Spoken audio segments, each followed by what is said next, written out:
Hey everybody, I hope everybody had a good Easter. If you live in Southern California, Nevada, Arizona, Mexico, you probably felt the earthquake. Very close. I'm in San Diego, so I was very close, kind of close to the earthquake. It shook pretty hard here. I was not scared. I've been through many earthquakes before. Okay, so yesterday was the first day of Couch to 5K for me. And it was raining pretty much all day yesterday, but it said it was supposed to stop around 3.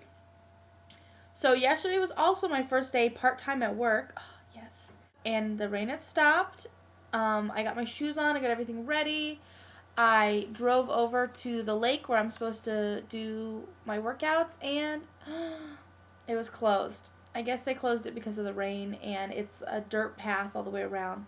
So, lose to gain. He has a challenge out, and for the challenge I said no excuses. I was doing my workouts Monday, Wednesday, Friday. No excuses. So I had to do something else. So I had a plan B. There was another lake. There's so many lakes in San Diego. There was another lake that has a jogging path around it. This one I didn't train at before. I never really went there because to me there was always so many people there. It was more exposed. It was kind of more, it was worse for my anxiety, I guess, for me to go. But it is a paved road. It's not as many hills, and it's really pretty there. So I decided, you know what, I'm going to go. And they close an hour later than the other lake that I go to. The other lake I go to closes at 7. This one closes at 8, which is good to know in case I'm ever running late or something and I need to get over there and get my workout done. It closes at 8. So I parked and I started up my first I have 3 playlists for this week. Podcast playlists, whatever, for this week. And I chose the first one, and it had kind of poppy music to it.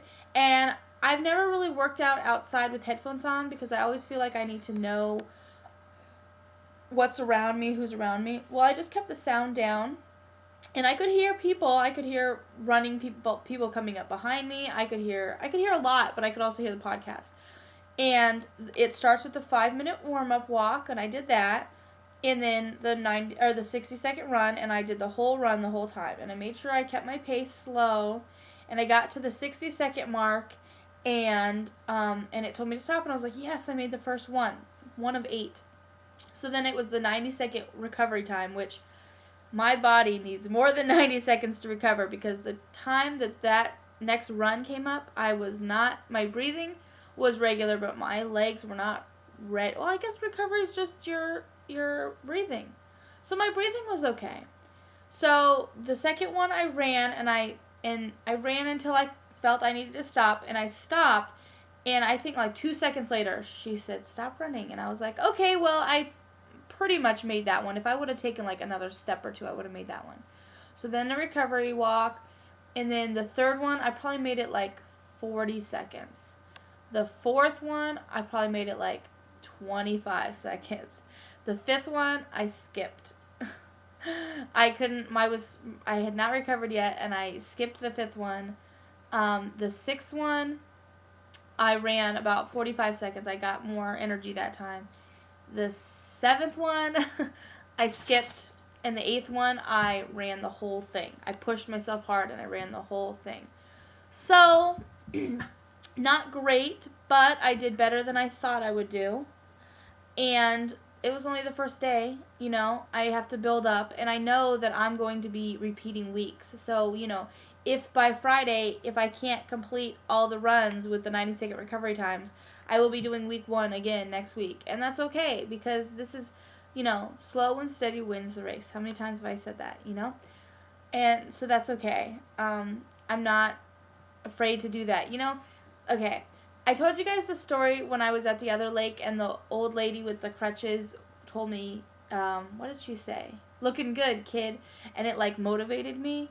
Well, yesterday something similar to that happened, but I don't know if it motivated me or I don't know. I was jogging, okay, and I was coming up, and some people were coming the other way. So this couple, an older couple, were walking, and they were watching me the whole time, and they were talking, but my headphones were on, I couldn't hear them.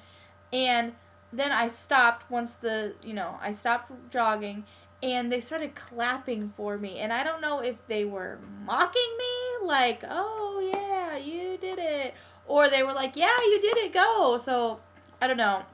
I felt kind of indifferent about that clap. I feel good today. My knees were kind of hurting a little bit, but I've figured that that is from standing all day at work. Um, when I'm standing all day, it hurts really bad. So I may have to make sure I sit down, I bend down, I stretch.